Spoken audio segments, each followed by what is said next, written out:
We have a lot of families in need in Los Alamos. The food insecurity was so apparent, even more so than normal because of the pandemic.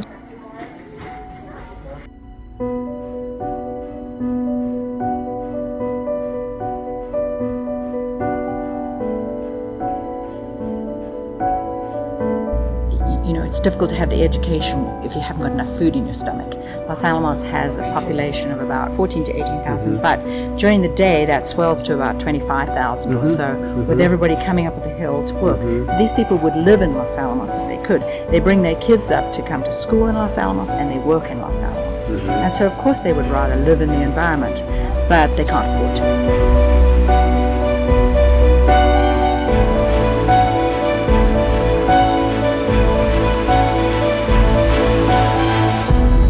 And food is even a bigger issue in Los Alamos because of that income margin. There are just families that are desperate to have a loaf of bread that really do need a lot of help, and they get overlooked. So there was a desire to do a project that would impact the food insecurity, but also would have a long-lasting impact. We found out that we could partner with Meals of Hope. Good morning, everybody. We're about to get started, so I'd like to just go through the instructions so that everybody knows what they're doing. Firstly, I'd like to thank you all for coming and helping us with this. It's a very exciting project, and I hope you feel as good as we usually do when we finish one of these. So I'm going to start at the top of the line. There are 4 lines running down the room like that. Yeah.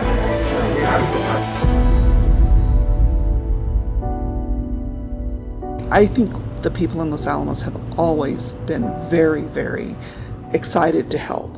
And I think this pandemic and that sense of isolation and feeling helpless, this gave them that outlet to funnel into, and it really raised that visibility.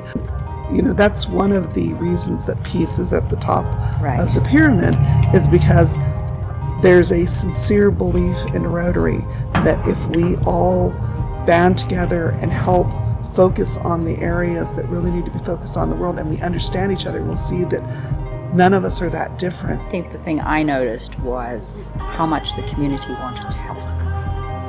We do have the stigma up there of being a little aloof, and it was really heartwarming to see that happen. The other very encouraging thing I found was that people asked so many pertinent questions and were obviously keen for something like this to go into the future. So many people said to us, "Have you done this before?"